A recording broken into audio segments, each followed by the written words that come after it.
दोस्तों स्वागत है आप सभी का हमारे इस वीडियो में। दोस्तों मैं गोविंद जायसवाल। दोस्तों क्लास 12th फिजिक्स के पहले अध्याय के लेक्चर में आज का जो हमारा टॉपिक है वो है विद्युत द्विध्रुव के कारण किसी भी बिंदु पर विद्युत क्षेत्र की तीव्रता। यानी कि इसके पहले हम निरक्षीय रेखा पर स्थित बिंदु पर विद्युत क्षेत्र की तीव्रता और अक्षीय रेखा पर स्थित बिंदु पर विद्युत क्षेत्र की तीव्रता के बारे में जाना था। आज हम किसी भी बिंदु पर यानी कि एक विद्युत द्विध्रुव हो और इसके चारों ओर कोई भी एक ऐसा बिंदु हो जिस पर अगर हमको विद्युत क्षेत्र की तीव्रता निकालना हो तो कैसे निकालेंगे, इस चीज को यहाँ पर जानेंगे। तो यहाँ पर क्या है कि इसके बारे में हमने यहाँ पर लिख रखा है कि माना एक विद्युत द्विध्रुव ए बी, यानी कि यहाँ पर ए और बी एक विद्युत द्विध्रुव है, इस प्रकार व्यवस्थित है जिसका मध्य बिंदु ओ है, यानी कि इसका मध्य बिंदु ओ है तथा O से R दूरी पर एक बिंदु P स्थित है जिस पर विद्युत क्षेत्र की तीव्रता ज्ञात करनी है। यानी कि हमारा AB एक विद्युत द्विध्रुव है, इसका मध्य बिंदु O है और O से थीटा कोण बनाते हुए एक R दूरी पर बिंदु P है और उस P बिंदु पर विद्युत क्षेत्र की तीव्रता को ज्ञात करना है। तो इस चीज को ज्ञात करने के लिए सबसे पहले यहाँ पर हमारा जो आवेश होगा वो हमारा माइनस क्यू हो जाएगा और ये प्लस क्यू हो जाएगा। उसके बाद में अगर हम यहाँ पर विद्युत द्विध्रुव आघूर्ण की बात करें तो विद्युत द्विध्रुव आघूर्ण कुछ इस साइड में होगा और जो विद्युत द्विध्रुव आघूर्ण होगा वो हमारा वेक्टर में लिखा जाएगा। क्यों? क्योंकि इसका परिमाण और दिशा इसमें दोनों होता है, यानी कि ये वेक्टर फॉर्म में होगा क्योंकि ये जो विद्युत द्विध्रुव आघूर्ण है इसमें परिमाण भी होता है और दिशा भी होता है इसमें, तो इस कारण से ये वेक्टर में लिखा जाएगा। और जब ये विद्युत द्विध्रुव आघूर्ण वेक्टर में लिखा जाएगा तो इस चीज को यहाँ पर हम ये जो हमारा ओपी है इसको हम दो अवयव में विभाजित कर सकते हैं। अगर हम पहले अवयव की बात करेंगे तो इस ये जो हमारा ओपी है एक अवयव हमारा इस ओपी के अनुदिश होगा। और यहाँ पर मैं आप सभी को बता दूं कि जब कोई अनुदिश अवयव लिया जाता है या अनुदिश घटक लिया जाता है तो उसमें कॉस थीटा जुड़ता है, अर्थात यहाँ पर हमारा जो विद्युत द्विध्रुव आघूर्ण हो जाएगा वो हमारा हो जाएगा P cos थीटा, क्योंकि ये इस ओपी के अनुदिश है। और दूसरी घटक को अगर हम ले दूसरे अवयव को ले तो यहाँ पर हम लेंगे इसके लंबवत, यानी कि ये जो हमारा ओपी है ये ओ और पी जो हमारी है इस ओपी के लंबवत एक घटक लिया जाएगा। और हमको पता है जब कोई लंबवत घटक लिया जाता है तो वहां पर साइन थीटा आता है, अर्थात यहाँ पर क्या हो जाएगा, ये जो हमारा द्विध्रुव आघूर्ण का जो हमारा घटक होगा वो होगा P sine theta, P sine theta, ये हमारा हो जाएगा, ये हमारा हो जाएगा P cos थीटा और ये हमारा हो जाएगा P साइन थीटा। अब यहाँ पर क्या है, अगर हम इस P साइन थीटा और इस P cos थीटा को लेते हुए विद्युत क्षेत्र की तीव्रता को निकालें तो सबसे पहली बात तो यहाँ पर हम देखेंगे कि ये जो हमारा P cos थीटा अर्थात ये वाला जो हमारा विद्युत क्षेत्र की तीव्रता दर्शाएगा ये क्या दर्शाएगा, क्योंकि ये हमारा अक्षीय रेखा में होगा, अर्थात ये जो O और P जिस अक्ष में स्थित है उसी अक्ष में ये जो हमारा घटक है P cos थीटा ये भी स्थित है। और उसके बाद में यहाँ पर ये जो हमारा ओपी के यहाँ पर लंबवत जो घटक हमने लिया है ये क्या है, निरक्षीय रेखा में, क्योंकि ये लंबवत है ओपी के तो ये निरक्षीय रेखा में स्थित बिंदु है। तो इससे अगर हमें विद्युत क्षेत्र की तीव्रता को निकालना होगा तो निरक्षीय स्थित बिंदु पर विद्युत क्षेत्र की तीव्रता वाला सूत्र लगाएंगे और यहाँ पर अक्षीय रेखा पर स्थित बिंदु पर विद्युत क्षेत्र की तीव्रता वाला सूत्र लगाएंगे। और हमको पता है कि जो अक्षीय रेखा पर स्थित बिंदु पर विद्युत क्षेत्र की तीव्रता का सूत्र होता है वो होता है E = 1/4πε0 इंटू 2p/r³। ये आपका होता है अक्षीय रेखा पर स्थित बिंदु पर विद्युत क्षेत्र की तीव्रता का सूत्र। और उसके बाद में यहाँ पर जो निरक्षीय अर्थात इस P साइन की बात की जाएगी तो निरक्षीय रेखा पर जो विद्युत क्षेत्र का तीव्रता का सूत्र होता है वो होता है 1/4πε0 इंटू यहाँ पर p/r³, ये होता है। तो इन्हीं दोनों सूत्र से हम इसको ध्यान में देखते हुए इस क्षेत्र को ध्यान में देखते हुए यहाँ पर दो चीजों को लिख लेंगे E1 और E2 को। तो यहाँ पर हम क्या करते हैं, सबसे पहले E1 को लिखते हैं, अर्थात इस P cos थीटा घटक के लिए हम विद्युत क्षेत्र की तीव्रता का मान लिखते हैं। तो हमको पता है कि ये अक्षीय स्थिति में स्थित है, अर्थात हमको ये सूत्र लगाना होगा। तो कुल मिलाकर यहाँ पर हो जाएगा E1 = 4 pi epsilon naught into यहाँ पर 2p है, तो यहाँ पर जो हमने घटक लिया है, जो विद्युत द्विध्रुव आघूर्ण घटक लिया है, अवयव लिया है, वो है p cos थीटा। तो यहाँ पर हमारा क्या हो जाएगा 2p cos थीटा, ये हमारा हो जाएगा। और बीच की दूरी हमारी r है, तो r क्यूब यहाँ पर हो जाएगी।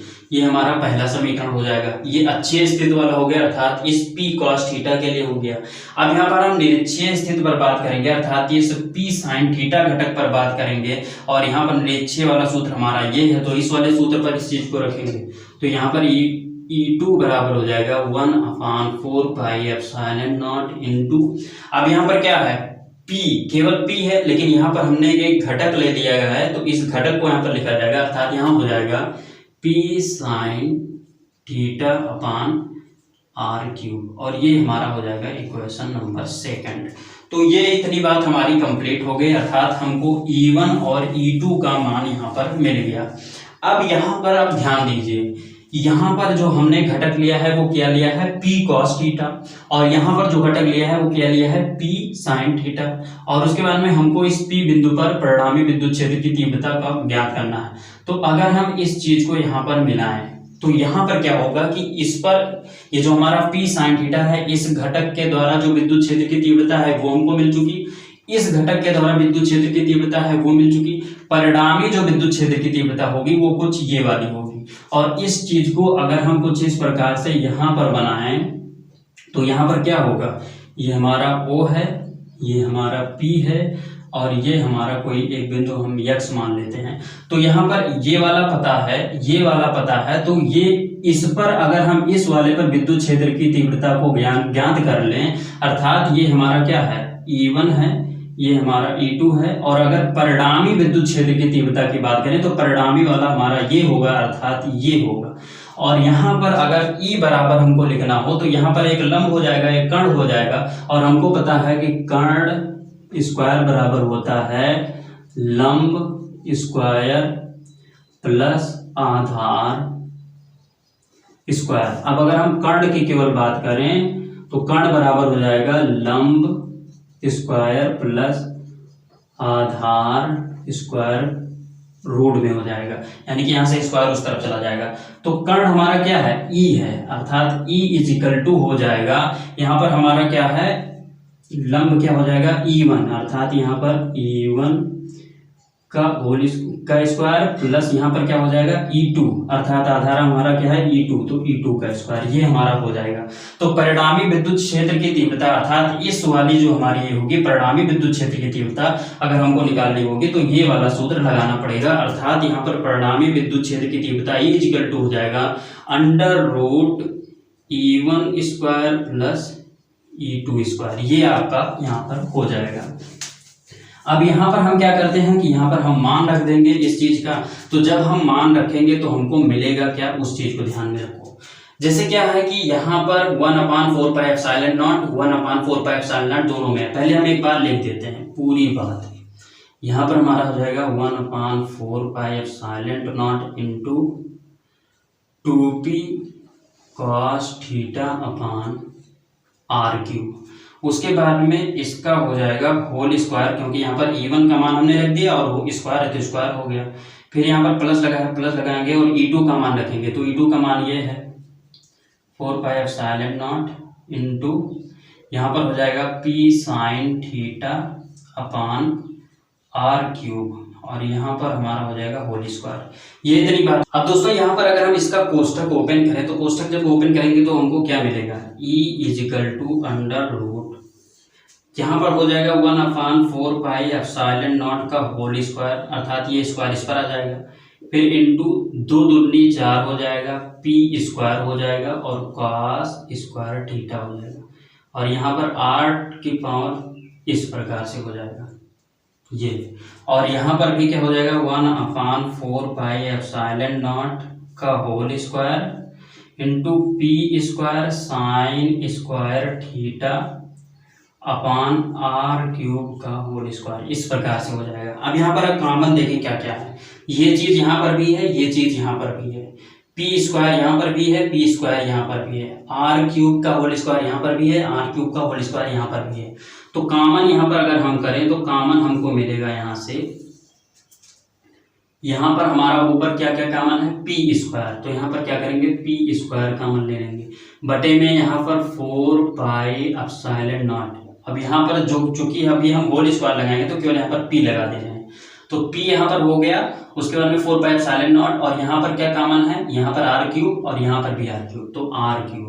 अब इसका होल स्क्वायर कर देंगे, क्योंकि यहाँ पर क्या था, पी पर भी स्क्वायर था, तो पी का होल स्क्वायर हो गया, और आर क्यूब पर भी स्क्वायर था, तो ये आर क्यूब का होल स्क्वायर हो गया। तो ये इतना जब कॉमन हो गया तो यहाँ पर क्या बचा, केवल और केवल यहाँ पर बचा क्या, कॉस स्क्वायर थीटा, और यहाँ पर क्या बचा, साइन स्क्वायर थीटा। और तो यहाँ पर हमारा बच गया 4 कॉस स्क्वायर थीटा और प्लस यहाँ पर क्या बचा, साइन स्क्वायर थीटा। ये हमको यहाँ पर अंदर मिला, यानी कि यहाँ पर p upon 4 pi epsilon naught into r cube का होल स्क्वायर जब हमने कॉमन ले लिया इन दोनों पदों में से, तो यहाँ पर केवल यहाँ पर 4 कॉस स्क्वायर थीटा और यहाँ पर केवल साइन स्क्वायर थीटा बचा, बाकी सब यहाँ से कॉमन हो गया है। अब इस चीज को अगर हम रूट के बाहर करें तो ये स्क्वायर हट जाएगा, तो कुल मिलाकर हमको यहाँ पर क्या मिलेगा, यहाँ पर मिलेगा E is equal to 1 upon 4 pi epsilon naught into p upon r cube. यहाँ पर क्या हुआ कि ये पद जब हमने बाहर किया तो ये स्क्वायर हट गया, तो यहाँ पर 1 अपॉन 4 पाई एप्सिलॉन नॉट लिख लिया और पी अपॉन आर क्यूब को एक साथ लिख लिया। तो इतनी बात हो गई। अब अंडर रूट अंदर क्या बचा, यहाँ पर 4 cos square theta, 4 cos square theta plus यहाँ पर साइन स्क्वायर थीटा। अब यहाँ पर 4 cos square theta plus sign square theta का मतलब होता है 1 प्लस 3 कॉस स्क्वायर थीटा। ये इसका सूत्र होता है, अगर आप त्रिकोणमिति पढ़े होंगे तो आपको पता होगा। तो यहाँ पर ये हो जाएगा, और इसके स्थान पर आप लिख सकते हैं 1 प्लस 3 कॉस स्क्वायर थीटा। तो ये जो आपको पूरा मान मिला, ये किसी भी बिंदु पर विद्युत क्षेत्र होगा एक विद्युत द्विध्रुव के कारण, यानी कि विद्युत द्विध्रुव के कारण किसी भी बिंदु पर विद्युत क्षेत्र की तीव्रता अगर आपको निकालनी है तो इस प्रोसेस से आप इस चीज को निकाल सकते हैं। तो ये रहा हमारा आज का वीडियो दोस्तों। उम्मीद करता हूँ ये छोटी सी वीडियो आप सभी को अच्छी लगी होगी। वीडियो अच्छी लगी तो वीडियो को लाइक कीजिए, और दोस्तों कि आप नए हैं हमारे चैनल पर तो चैनल को सब्सक्राइब कर प्रेस कर लीजिए बेल आइकन को, जिससे कि आपको नए वीडियो का अपडेट मिलता रहे। तो दोस्तों बस यहीं पर दीजिए इजाजत। जय हिंद, वंदे मातरम।